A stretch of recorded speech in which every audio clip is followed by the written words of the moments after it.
Vous êtes-vous déjà demandé ce que c'était que de vivre la vie d'une reine moderne? Une reine qui respire l'élégance, possède d'immenses richesses et consacre ses journées à l'épanouissement de son peuple?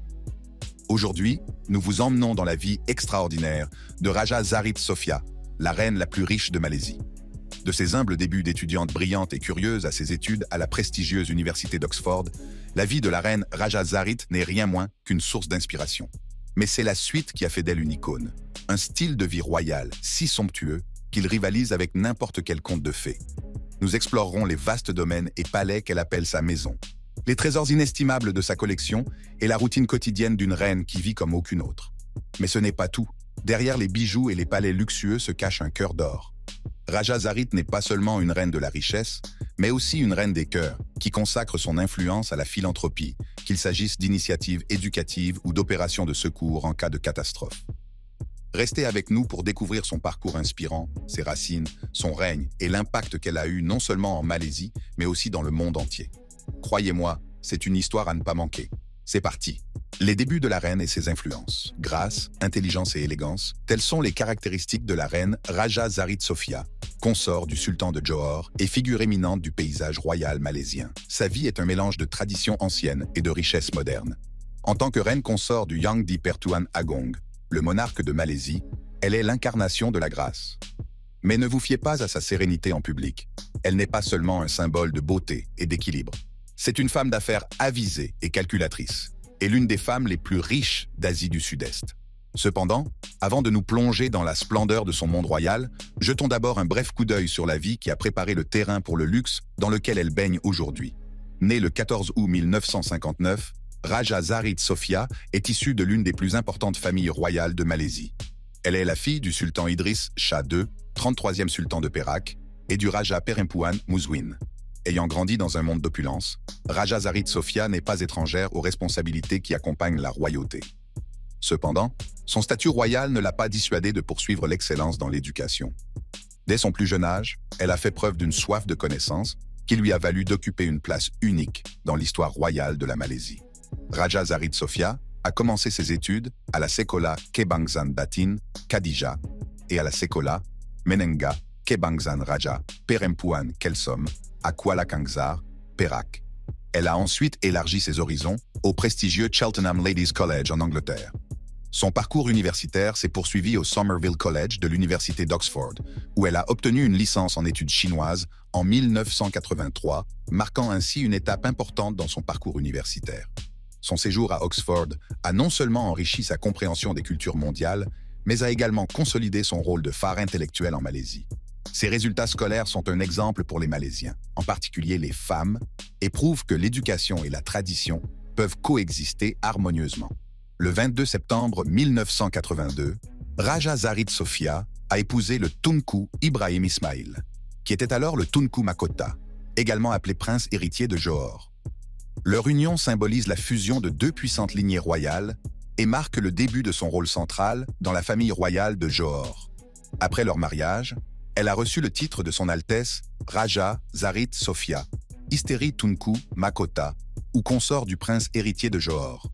Des années plus tard, le 23 janvier 2010, Tunku Ibrahim Ismail est monté sur le trône en tant que 25e sultan de Johor après le décès de son père. À l'occasion de son 52e anniversaire, le 22 novembre 2010, Raja Zarit s'est vu attribuer le style prestigieux de Duli Yang Maha Mulia, son Altesse royale. Elle a conservé cet honneur jusqu'à son couronnement, le 23 mars 2015, date à laquelle elle a été officiellement couronnée Permaisuri of Johor, également appelée reine consort et portant le titre de Sa Majesté. Le couple royal est l'heureux parent de 6 enfants. En tant que consort de Johor, Raja Zarit Sofia est devenue un symbole de grâce et de résilience, assumant ses responsabilités avec dévouement et assurance. Son implication dans des causes caritatives et des initiatives communautaires souligne son engagement en faveur du bien-être de son peuple. La monarchie malaisienne est une véritable merveille de tradition et d'innovation. Connu sous le nom de Yang di Pertuan Agong, le roi est choisi non pas par droit de naissance, mais par un système de rotation entre 9 souverains malais, chacun exerçant un mandat de 5 ans. Ce système extraordinaire est au cœur de la monarchie constitutionnelle fédérale de la Malaisie depuis l'indépendance du pays en 1957. Loin d'être purement symbolique, La monarchie joue le rôle de protecteur de l'islam et de figure unificatrice de la vibrante tapisserie culturelle de la Malaisie. Qu'il s'agisse de présider des événements nationaux ou d'assurer un leadership moral, la famille royale est profondément respectée, et le rôle de la reine Raja n'est rien moins que crucial, ajoutant profondeur et dignité à cette institution bien-aimée. Raja Sarit Sofia incarne un équilibre délicat entre le riche patrimoine culturel de la Malaisie et les exigences du monde moderne. Elle porte souvent des vêtements traditionnels lors de cérémonies royales, tout en s'engageant avec aisance dans des dialogues contemporains sur l'éducation, la culture et les questions mondiales. La reine, en tant que consort de l'Agong, incarne la dignité et la grâce de l'institution. Ses fonctions vont au-delà du cérémonial. Elle est la marraine de nombreuses œuvres caritatives, la championne de l'émancipation des femmes et la promotrice des arts et de la culture de la Malaisie sur la scène internationale. Raja Sarit Sofia est la figure royale la plus respectée de Malaisie, connue pour son dévouement inébranlable aux causes caritatives, notamment par son implication dans des organisations non gouvernementales. Ses efforts pour améliorer les conditions de vie des communautés lui ont valu une reconnaissance internationale, notamment un diplôme honorifique de l'Université de Nottingham en 2017. Grâce à ses engagements diplomatiques, elle a rehaussé l'image de la Malaisie en tant que nation qui valorise les traditions tout en embrassant le progrès. Elle joue un rôle essentiel non seulement dans son pays, mais aussi sur la scène internationale. En établissant des relations solides avec les dirigeants internationaux, elle renforce la position de la Malaisie dans le monde. Sa chaleur et son charisme font d'elle une interlocutrice naturelle pour les personnes de tous horizons, qu'il s'agisse de présidents ou de communautés locales. Ses efforts diplomatiques brillent car elle représente la Malaisie avec assurance et charme, ce qui fait d'elle une véritable ambassadrice de la nation. Peu après avoir fêté son 60e anniversaire, Raja Sarit Sofia a publié sur la page Facebook du Royal Johor un message sincère intitulé « L'amour ne connaît de couleur », dans lequel elle exprime sa profonde affection pour sa grand-mère maternelle chinoise. Dans son message sur le racisme, la reine a ajouté un commentaire réfléchi. « Les enfants, s'ils sont laissés à leurs pensées pures et innocentes et à leur compréhension du monde, sont inconscients des différences raciales. C'est nous, en tant que parents, qui, consciemment ou inconsciemment, leur faisons prendre conscience de ces différences. Les devoirs royaux de Sa Majesté s'étendent bien au-delà des murs de son palais. En tant que reine de Malaisie, elle assiste à des cérémonies officielles, s'engage dans des actions philanthropiques et représente le pays sur la scène internationale. Cependant, sa véritable force réside dans l'équilibre qu'elle trouve entre tradition et modernité.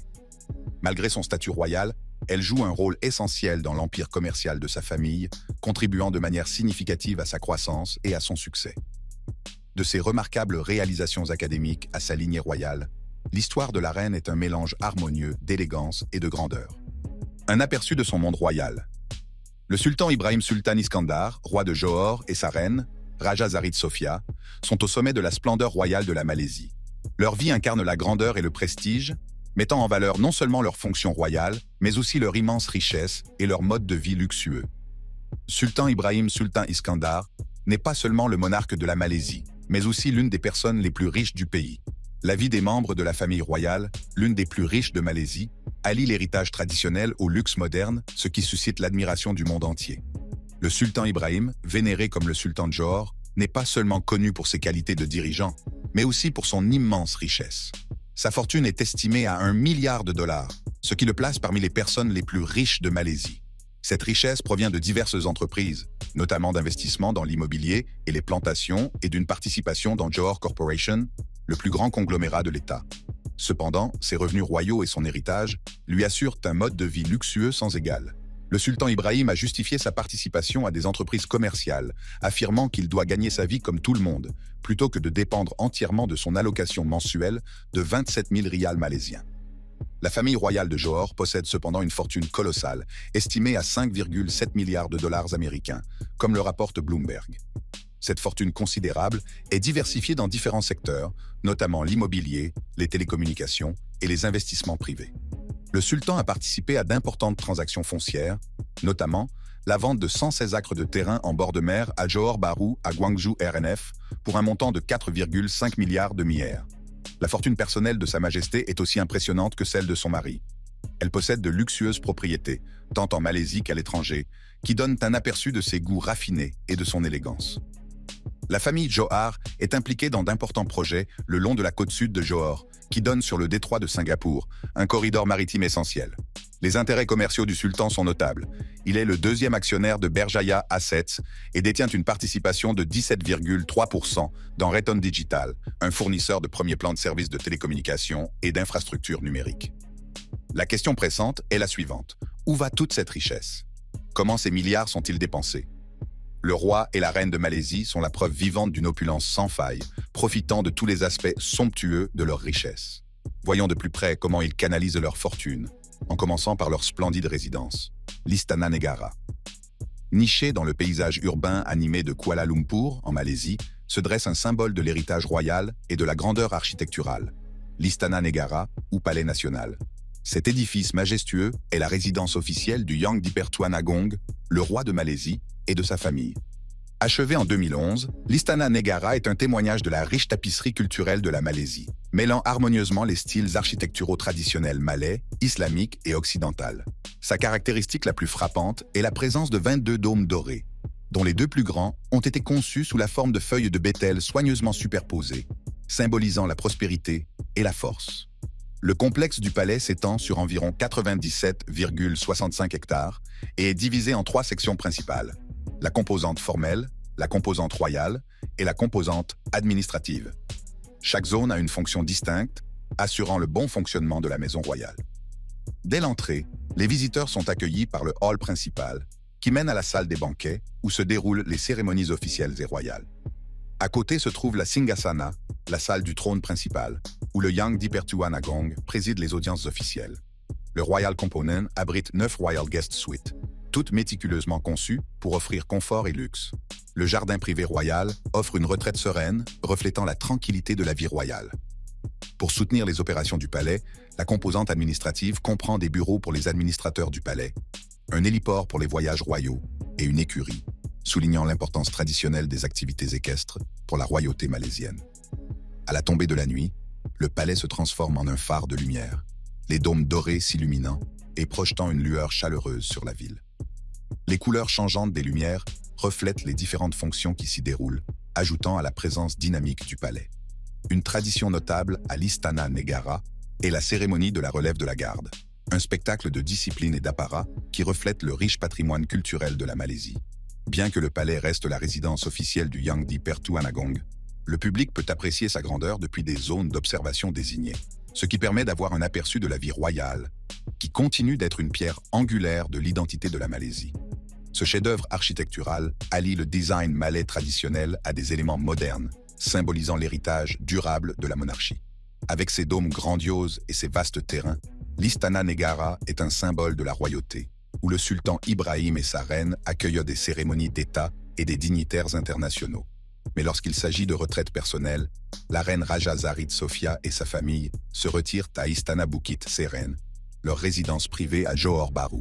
Achevée en 1939, l'Istana Bukit Seren a été offert par le gouvernement de Johor au sultan Ibrahim Sultan Abu Bakar pour commémorer son 40e anniversaire en tant que sultan de Johor. Ce superbe palais à l'architecture ornée est entouré de jardins méticuleusement aménagés et offre une vue imprenable sur le détroit de Johor. C'est ici que le sultan jouit d'un style de vie plus privé, mais tout aussi somptueux.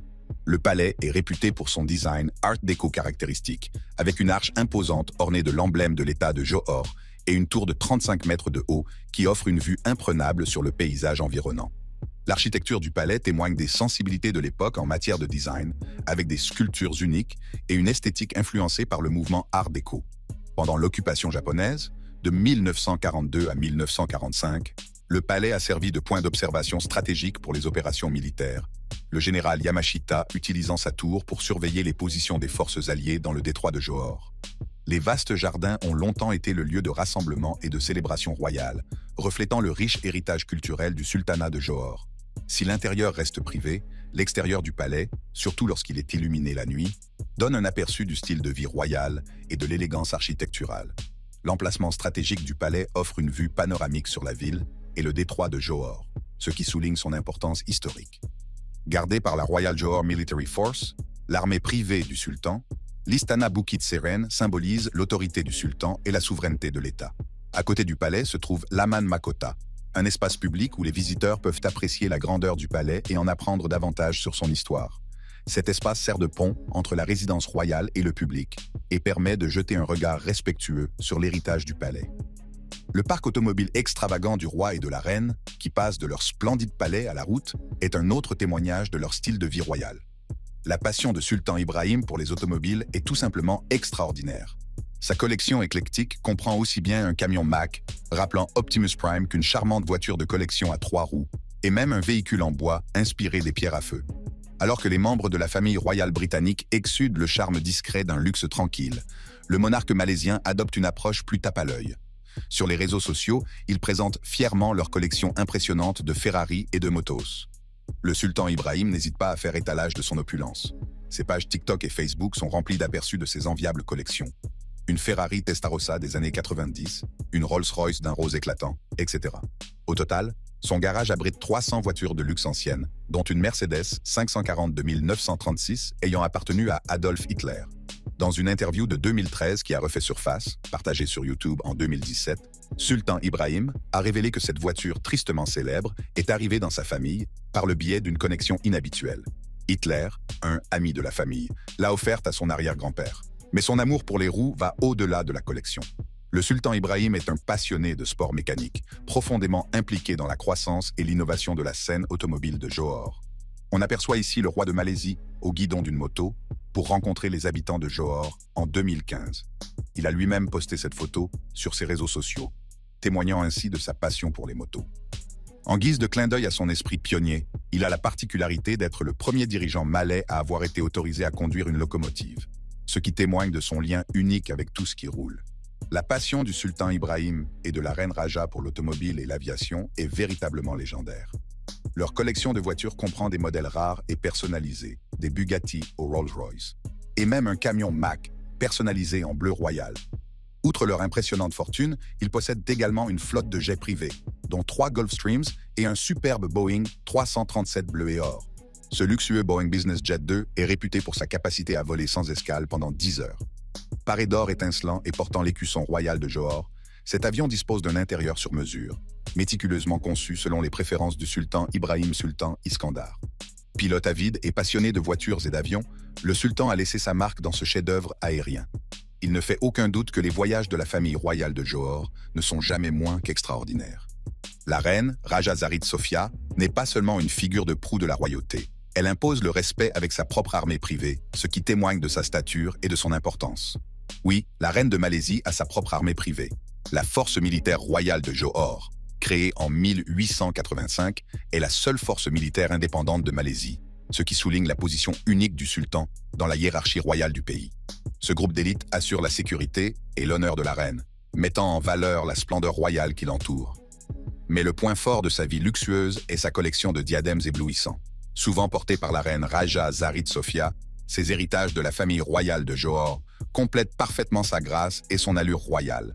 La collection de diadèmes de la reine Zarid Sofia reflète le riche héritage et le savoir-faire de la famille royale de Johor. Parmi les pièces les plus remarquables, citons le diadème en diamant de Johor, un héritage familial orné de diamants exquis, symbolisant l'héritage durable de la monarchie de Johor. La reine Zarid Sofia a notamment porté ce diadème lors du banquet qui a suivi le couronnement de son mari en 2015. Le diadème en émeraude. Ce diadème, orné d'émeraude et de diamants, témoigne de l'amour de la reine pour les pierres précieuses. Il a été porté par la reine Zarid Sofia et la princesse héritière Khaleda lors d'événements d'État importants. Le diadème en rubis, orné de rubis et de diamants, ce diadème reflète le penchant de la famille royale pour les pierres précieuses de couleur. Cet étonnant diadème de rubis et de diamants est également doté d'un collier en miroir. La princesse Tunkutu Namina, fille de la reine, a également été vue portant ce diadème, ce qui souligne son importance au sein de la famille. Tiare en saphir. Lors du banquet d'installation du roi de Malaisie, la reine Zarid Sofia a présenté ce nouveau diadème en saphir et diamant, associé au collier en saphir et diamant qu'elle avait porté lors du couronnement de son mari, le sultan Ibrahim, en 2015, en tant que sultan de Johor. Cependant, au-delà de la richesse matérielle, le couple royal est également reconnu pour ses efforts philanthropiques et ses contributions à la société malaisienne. Ils soutiennent activement diverses organisations caritatives, des initiatives éducatives et des projets de préservation culturelle, reflétant ainsi leur engagement en faveur du développement de la nation. Ses contributions à la société.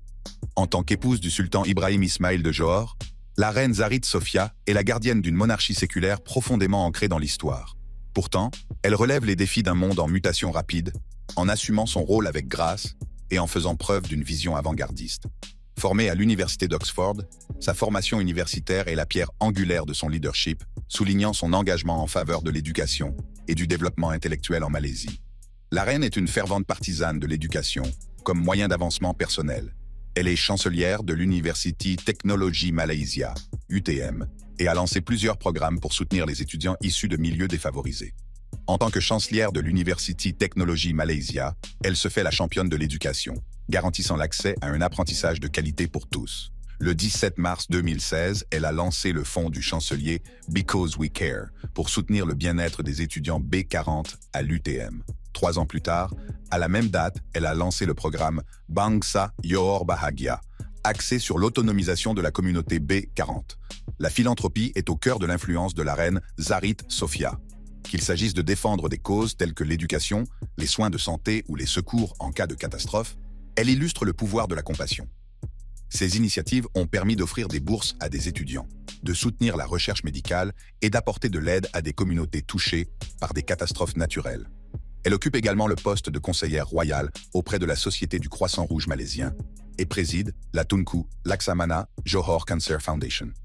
Cette fondation, inspirée par son défunt fils, Tunku Abdul Jalil, se concentre sur l'avancement de la recherche sur le cancer, la sensibilisation du public et l'amélioration du diagnostic et du traitement. Par l'intermédiaire du Yayasan Raja Zarit Sofia Negeri Johor, créé en 2012, la reine Raja a contribué à générer des fonds pour divers programmes éducatifs et d'aide sociale visant à réduire la pauvreté. Son approche pratique et son implication personnelle dans ces initiatives ont permis d'améliorer concrètement la vie de nombreuses personnes. Dans une poignante démonstration d'empathie, la reine Raja Zarit Sofia a visité l'humble demeure de Lo Chai Hui, un agriculteur de 80 ans, et de son épouse, Tay Bay Yok, âgée de 76 ans, à Kampung Api Api, dans l'état de Johor. Le couple, qui n'a pas d'enfant, vit modestement, Lo gagnant environ $63 par mois en vendant des légumes et des bananes. Au cours de sa visite, la reine s'est engagée dans des conversations sincères avec le couple, se rendant compte de leurs difficultés quotidiennes. Touchée par leur situation, elle leur a fourni un ensemble de tables et de chaises, s'est occupée des réparations de leur maison et a pris en charge leurs factures d'électricité et d'eau. Cet acte de bonté a non seulement atténué leurs difficultés immédiates, mais a également apporté une immense joie au couple de personnes âgées. Grâce à sa générosité inébranlable et à son dévouement à l'égard des moins fortunés, elle est devenue la reine des cœurs aux yeux de son peuple. Mais cela ne se limite pas à son peuple. L'influence de la reine dépasse les frontières de la Malaisie. Elle a été invitée à prononcer des discours d'ouverture lors de conférences internationales afin de promouvoir la paix, l'unité et le multiculturalisme. Son action en faveur des droits des femmes et de l'éducation lui a valu une reconnaissance internationale, consolidant son statut d'ambassadrice mondiale du changement positif. Au-delà de son pays, la reine Zarit Sofia a fait sentir sa présence au niveau international. Qu'elle s'exprime sur des questions humanitaires ou qu'elle représente la Malaisie dans des forums mondiaux, elle utilise sa tribune pour mettre en lumière des problèmes mondiaux urgents, du changement climatique aux disparités en matière d'éducation.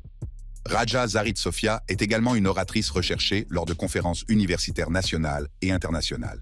Elle a notamment prononcé un discours lors de la table ronde de l'OSIS UTM sur le thème « Imaginez l'avenir, changement climatique, santé et sécurité alimentaire dans les sociétés musulmanes ». Au-delà de ses activités philanthropiques, la reine Raja Zarit Sofia est une femme aux multiples talents. Elle parle couramment plusieurs langues, dont le mandarin, le français et l'italien, et est l'auteur de plusieurs livres pour enfants. Ses talents artistiques ont été mis en valeur dans diverses expositions, ce qui témoigne de sa profonde appréciation des arts. Elle est également une écrivaine passionnée et a écrit 4 livres pour enfants en 1995. Elle partage régulièrement ses idées dans des colonnes telles que Uncommon Ground pour le New Straits Times et Mind Matters pour The Star. En outre, elle est l'auteure et la marraine royale de Memories of Our Mother, un recueil de récits sincères de femmes qui réfléchissent sur les thèmes du deuil et de la perte d'une mère. La chaleur authentique, l'empathie et l'engagement de la reine pour le bien-être de son peuple lui ont valu le titre de Reine des cœurs. Son engagement en faveur de l'éducation, des soins de santé et de la lutte contre la pauvreté témoigne d'un profond attachement à l'humanité, ce qui lui vaut l'admiration et l'amour des peuples du monde entier. De ses choix de mode opulents à ses superbes propriétés royales, la reine incarne véritablement la grâce et la grandeur. Mais ce qui distingue vraiment la reine Raja Zarit, C'est son engagement inébranlable en faveur de la philanthropie, en utilisant ses vastes ressources pour améliorer les communautés et avoir un impact durable. Son attachement au luxe et à la générosité témoigne du pouvoir de la richesse lorsqu'elle est utilisée à bon escient. Si vous avez aimé cette vidéo, ne manquez pas les autres vidéos recommandées qui apparaissent sur votre écran.